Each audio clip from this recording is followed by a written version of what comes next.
Guys, আসসালামু আলাইকুম। কেমন আছেন সকলে? আশা করছি সকলেই ভালো আছেন। আজকে আমরা কথা বলবো হিমালয় থেকে 1000 কিলোমিটার দূরে মধ্য এশিয়ার পাহাড়ে ঘেরা এক দেশ, তাজিকিস্তান।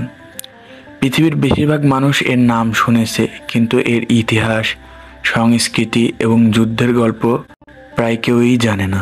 আজ আমরা জানব প্রাচীন পার্সিয়ার সভ্যতার এই উত্তরাধিকারী দেশ কিভাবে রাশিয়ার প্রভাবের তলায় গিয়েছিল এবং স্বাধীনতার পর কেন গৃহযুদ্ধে ডুবে গেল। সবকিছুই ব্যাখ্যা করব আমরা আজকের এই ভিডিওতে। প্রাচীন তাজিকিস্তান পারস্যের ছায়ায়। আজকের তাজিকিস্তান আসলে ইতিহাসে বহু সাম্রাজ্যের অংশ ছিল। খ্রিস্টপূর্ব 6ষ্ঠ শতকে আখামেনিদ পারস্য সাম্রাজ্য এই অঞ্চলের নিয়ন্ত্রণ নেয়। তারা পুরো মধ্য এশিয়া জুড়ে একটি প্রশাসনিক কাঠামো তৈরি করেছিল। সেখানে তাজিক জনগণ নিজেদের ভাষা, সংস্কৃতি ও ঐতিহ্য ধরে রাখে। তাদের ভাষা, যা আজকের তাজিক ভাষা, পার্সিয়ান ভাষারই একটি শাখা। সেই সময়ের মানুষ পার্সিয়ান সভ্যতা, ধর্ম আর সাহিত্য গ্রহণ করে, যা 1000 বছর পরও এখনকার সংস্কৃতিতে রয়ে গেছে। এরপর আসে আলেকজান্ডার দ্য গ্রেটের সেনারা খ্রিস্টপূর্ব 329 খ্রিস্টাব্দের দিকে। এখানে গ্রিক প্রভাব আসে, যা স্থাপত্য আর শিল্পকলায় মিশে যায়। এই অঞ্চল বহুত পথের মিলনস্থল হওয়ায় সোগদিয়ান, বাকট্রিয়ান, পার্থিয়ান এইসব গোষ্ঠীর প্রভাবও স্পষ্টভাবে মেলে। এক কথায় বলতে গেলে তাজিকিস্তান এইখানে একটা মেল্টিং পথ হয়ে উঠেছিল। মধ্যযুগের উত্থান পতন। 7ম শতকের দিকে আরবরা আসে এবং ইসলামের প্রচার শুরু করে। ইসলামের আগমনের ফলে এখানকার সমাজ জীবন আমূল বদলে যায়। ধীরে ধীরে তাজিক জনগণ মুসলিম হয়ে ওঠে।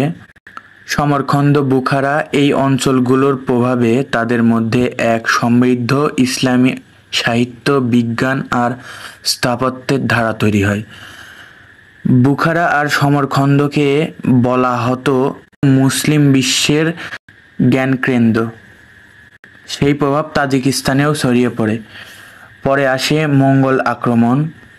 1300 শতকে চেঙ্গিস খানের সেনারা আক্রমণ করে, বহু শহর ধ্বংস হয়ে যায়, কিন্তু পার্সিয়ান ভাষা আর ইসলামী চর্চা টিকে থাকে। আবার 1400 শতকে তৈমুরের সাম্রাজ্যে অংশ হয় এই এলাকা। তখন কিছুটা স্থিতিশীলতা ফিরে আসে, বাণিজ্য বৃদ্ধি পায়। তাজিকরা বারবার সাম্রাজ্যের বদলের মুখে পড়লেও নিজেদের ভাষা আর সাংস্কৃতিক শিকড় ধরে রাখতে পেরেছে। এটাই তাদের ইতিহাসের সবথেকে বড় বৈশিষ্ট্য। রাশিয়ার আগমন এবং সোভিয়েত দখল। 19 শতকের দিকে রাশিয়ান সাম্রাজ্য ক্রমশ এশিয়ার দিকে আগায়। তাজিকিস্তান তখন বুখারা খনাতের অন্তর্ভুক্ত ছিল। রাশিয়ানরা এই পুরো অঞ্চলকে নিজেদের প্রভাবের অধীনে আনে, বাণিজ্য এবং প্রশাসন নিজেদের নিয়ন্ত্রণে নেয়।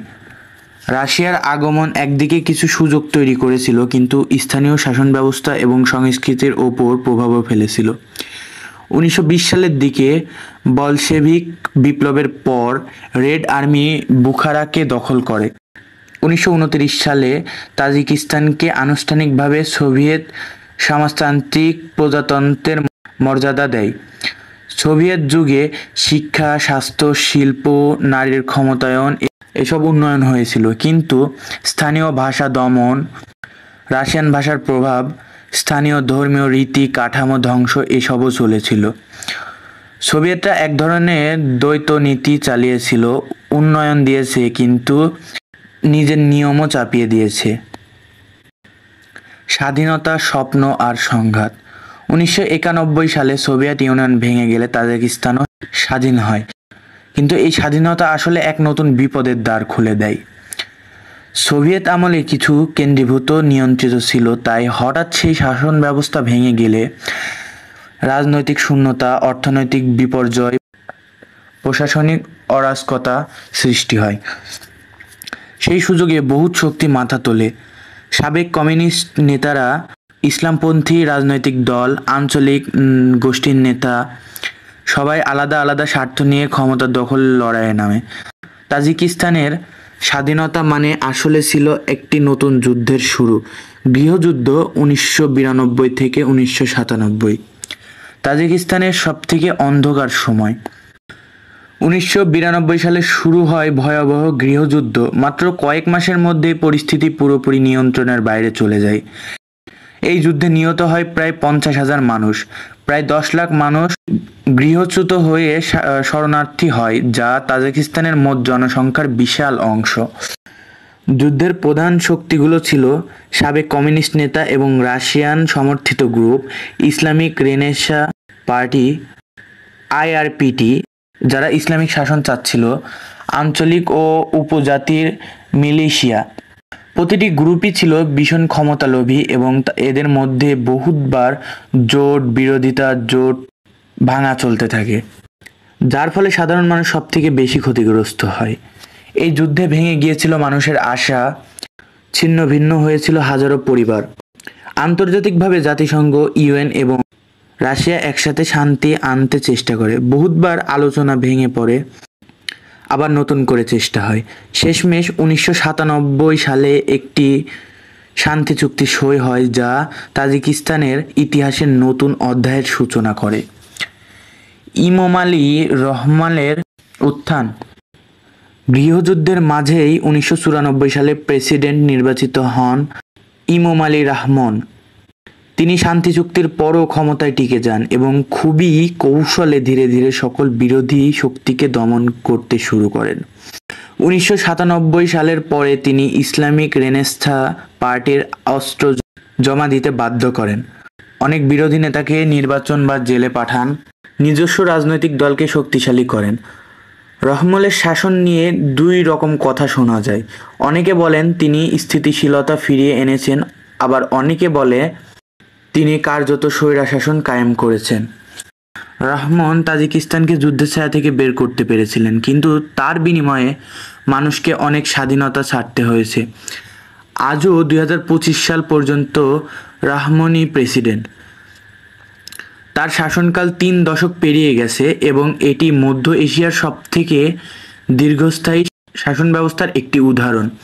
রাজনৈতিক চিত্র ও শাসন ব্যবস্থা। রহমান প্রশাসন শুরুতে কিছুটা উদার নীতি নিয়েছিল, স্কুল, হাসপাতাল, সড়ক নতুন করে নির্মাণ করে। কিন্তু ধীরে ধীরে সংবাদ মাধ্যমের স্বাধীনতা, বিরোধী দলের কার্যক্রম, বিচার ব্যবস্থা স্বাধীনতা সীমিত হতে পারে। 2015 সালে ইসলামিক রেনেসাঁ পার্টি পুরোপুরি নিষিদ্ধ হয়। বিরোধী নেতাদের ওপর দমন-পীড়ন চলে, ফলে তাজিকিস্তানের একদলীয় শাসন কার্যত প্রতিষ্ঠিত হয়। অনেক বিশ্লেষক বলেন, যুদ্ধে শান্তি আনতে গিয়ে তাজিকিস্তান গণতন্ত্রের পথ হারিয়ে ফেলেছে। অর্থনীতি টিকে থাকার লড়াই। তাজিকিস্তান বিশ্বের সবথেকে দরিদ্র দেশগুলোর একটি। সোভিয়েত আমলে শিল্প কারখানা ছিল, কিন্তু 90-এর দশকের গৃহযুদ্ধে প্রায় সব ধ্বংস হয়ে যায়। বর্তমানে দেশের অর্থনীতির বিশাল একটা অংশ আসে রেমিটেন্স থেকে। লাখ লাখ তাজিক শ্রমিক কাজাখস্তানে কাজ করে এবং সেখান থেকে টাকা পাঠায়। 2024 সালের হিসাব অনুযায়ী প্রায় 40% GDP বিদেশে কর্মরত শ্রমিকদের পাঠানো অর্থের ওপর নির্ভরশীল। অর্থাৎ দেশটিতে স্থায়ী কর্মসংস্থান, কারখানা, শিল্প কার্যত নেই বললেই চলে। একটা দেশের অর্থনীতি যদি বিদেশের শ্রমের ওপর দাঁড়িয়ে থাকে, তাহলে সেটি কখনোই স্থিতিশীল হতে পারে না।